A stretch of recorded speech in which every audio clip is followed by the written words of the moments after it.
Setting up of an aquascape, which has to be viewed from three sides, is always a challenging task.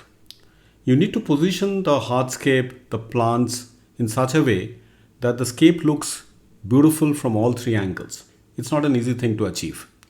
Very recently, we got the opportunity of setting up of an aquascape when our partners from Bhubaneswar, Odisha, Pappu Aquariums asked us to help them with with a similar scape for one of their clients.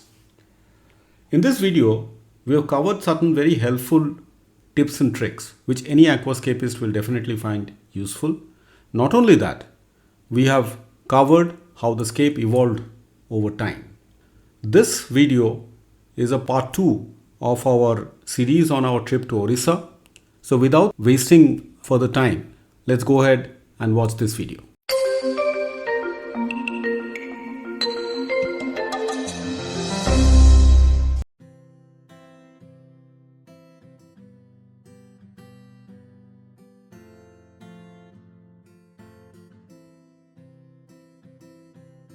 The first impression that I got while entering the house is that the owner definitely is a nature lover. He has put a lot of emphasis on plants and gardens as a part of the design of his house, and I believed that this is the perfect setting for a nature aquarium.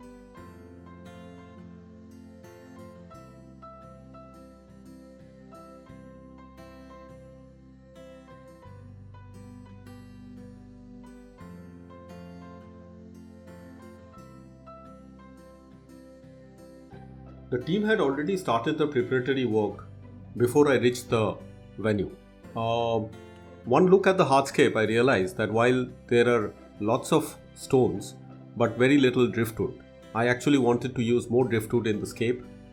But then I realized that I have little choice and I need to improvise with whatever I have in my hand.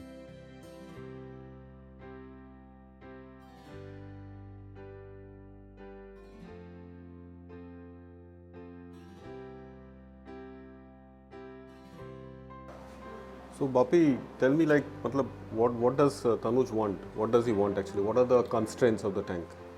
उनका कहने का मतलब है ये side से उनका view चाहिए. He wants a view from this side to this side. और क्योंकि जो विजिबल होगा ये साइड में विजिबल होगा. तो visibility is from this side to this side. और इधर में कोई filter pipe also नहीं, इधर फिल्टर पाइप नहीं, फिल्टर पाइप मुझे जो भी filter pipe inlet and outlet दोनों इधर ही देना है. Okay. तो उसी हिसाब से. So देखो. The location of the aquarium, as you can see, is besides a staircase. And the client wanted a three-side view. Obviously, one side is blocked, but the aquarium is visible from other three sides. And we had to design the aquascape accordingly. I decided to place the hardscape diagonally to create two distinct portions in this aquascape so that it looks good from three sides. This tank has got a very unique position. As I was explaining, it has to be, as Bapi was also telling, visible from three sides, and there is this staircase going up. So I thought that it should have a top view also. That's what I thought. So I decided, discussed with the client, and we'll put a lily here so that once it comes out, it will look very nice. So it will have a very nice top view apart from these three views. The house has a beautiful prayer room, and we offered our prayer to Lord Jagannath, the deity of the state of Odisha, before we started the aquascape.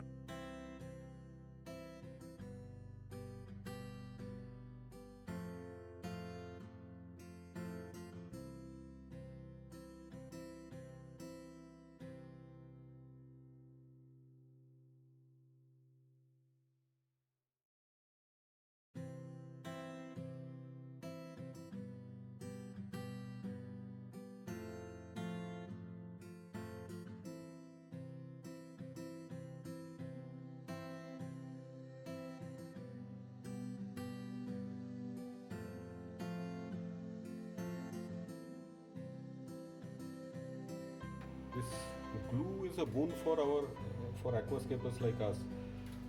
I'm trying to fix this wood on this rock. Without this glue and this cotton, that would never have been possible. Okay, so this is a very, very important thing for every aquascaper. Bobby, just give me that glue. Cyanoacrylic. which is very useful for fixing this thing. Also, it is important that once you tie the moss, you trim them a little bit. Okay, so these edges makes them grow a little faster. So the process of fixing is you put in some cotton, which Bapi did just now, then put the cyanoacrylic. Now the cyanoacrylic is kind of a little harsh. So what you do is that you put some soil powder on top also. So that way the soil kind of insulates the glue and also makes the bond stronger.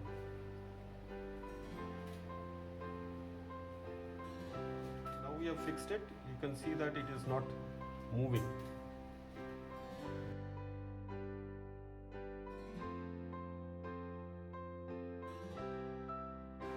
The first part of the aquascaping in terms of placing the wood has been done. We have placed these 3 wood, positioned them. Okay, as I said that the flow has to come from this side to this side. So that's how the wood has been positioned. One going towards this with the rock, another towards that direction, and one coming. Next what we will do is that we will position the the other wood. So basically we are creating, now we have created 2 layers, one layer and the second layer. So let's see how it goes. Couple of points I wanted to mention here. When here again we have placed a wood which is like kind of giving a feel that this is a root of a tree and it is hugging the rock. But if you see, there are 2 cuts here. Okay, and these cuts are looking looks very unnatural. This side we really can't do much. We'll try to do something by putting some soil and putting some moss here. This other cut, that's why intentionally we have this portion will go under soil so that this portion doesn't become visible. This is one very important thing. Other thing which apna Shailendu, apna Bapi, is a good thought. So he has bought some media which can be used as filter media also and biomedia, and they have put it in filter bags, and this we are putting in various places so that the rock, it's kind of flexible. So I can position a rock and it will not move. So it's very easy. This is a very good innovation, I must say, that what Bapi has thought of. I think it can be put to good use in aquascaping.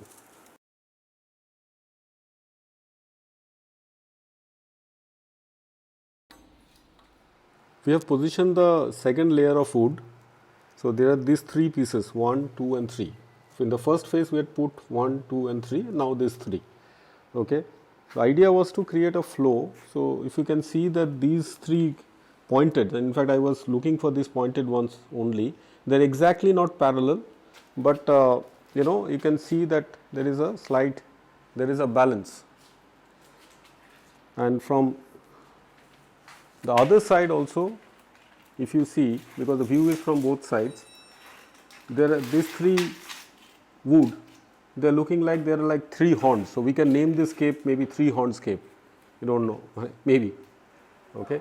And also, if you see from the top, like we said in the very beginning, we are trying to create a flow diagonally because it is a view from all 3 sides. From here to here, the flow is coming up gradually.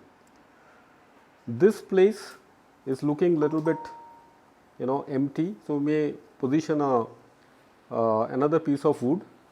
We had not many choice of wood, but because I didn't want something which is very thin, so these were fitting it perfectly. So sometimes you have to be really creative to use only limited number of wood and still try to give a scape a good look. Let's see how it progresses.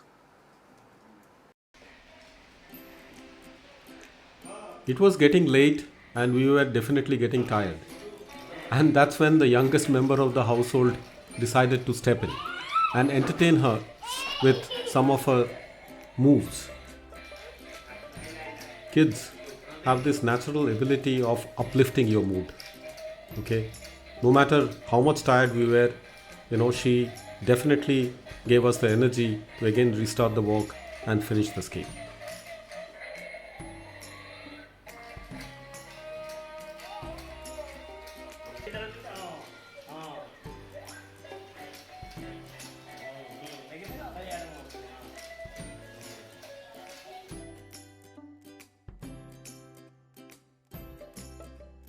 We have placed the last layer of wood. One was this side to balance out these two rather, okay, and also to make a feel like a root going down here. We placed another rock in this place so that it creates a sort of a shadow, right? Because the light is coming from this side, it will create a kind of mystery out here, sort of a cave going inside. The last was this, there was this gap here. So what we did was that we placed another wood here. Once the plants come up, it's kind of, placing this was kind of difficult. It was not easy to place it. Okay, so just a little bit about the planting arrangement. So we'll put some echinodoros out here. I'm planning to put a lily. So once the lily blooms, it will come somewhere here. It will look very nice. And a layer of stem plant with cryptocorynes and glosso as a bed in the front. So that's more like it. We'll now start with the planting.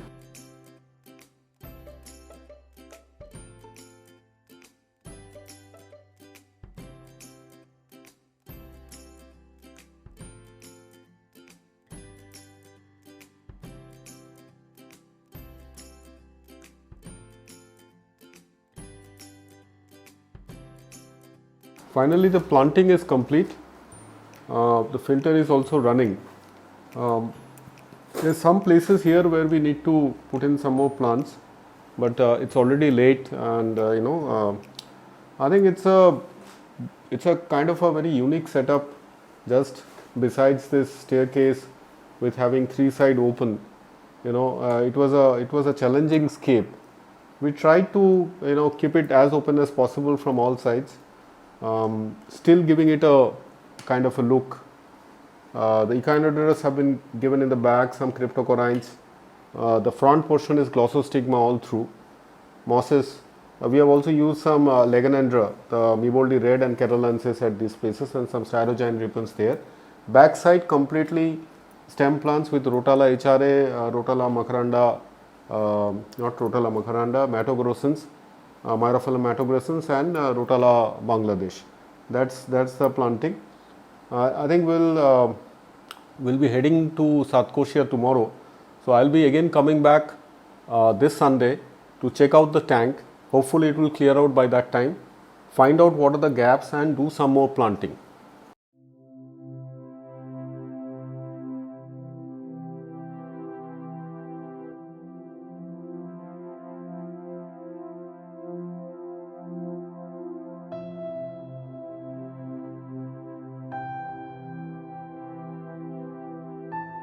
After completing the aquascape, we aquascapers are mostly worried about how will the scape look, will the plants grow properly, will the final look be the same as what I had imagined. These are the worries that we always have in our mind. Thankfully in this case, after 5 months, I think the aquascape has emerged as a fine example of what we call as living art.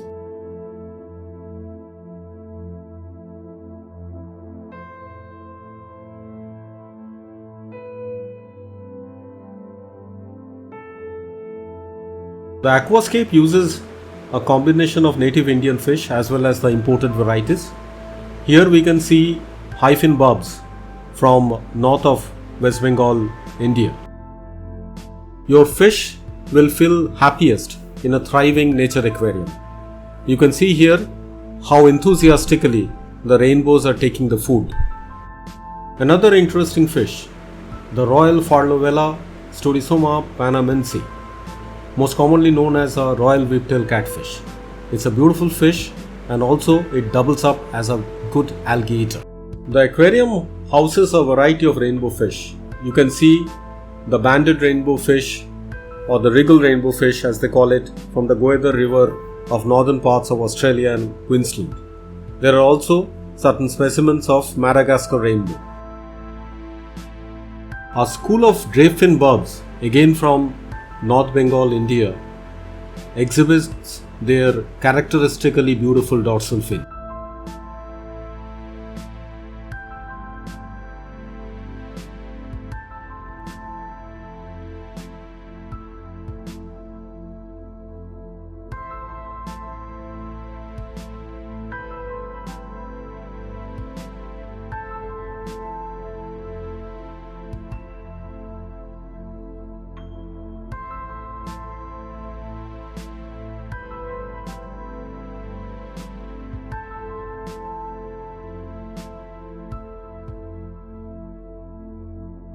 The objective of this aquascape, our viewers will recall, was to create a layout which looks good from all three sides. At the end of 5 months, I'm very happy to see that the team from Pappu Aquarium and Birds, with some inputs from us, were successful in achieving that objective.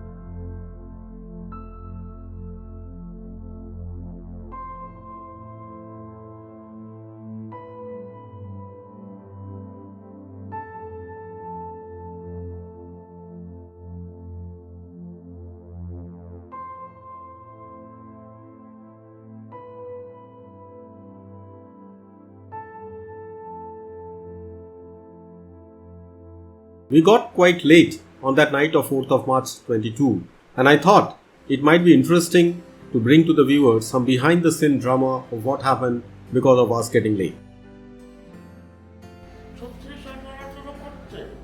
So, Mr. Rao is peeved because we have robbed him of the opportunity of a nice Odia dinner, but we will try to I had a nice Odia lunch. Oh, okay, something at least.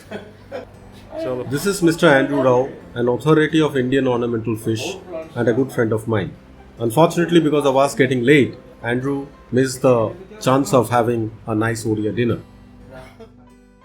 Thankfully, Andrew didn't penalize me much, and I got the chance of asking him a lot of questions on Indian ornamental fish when we traveled to South Korea Reserve Forest the next day. Hope you like this video.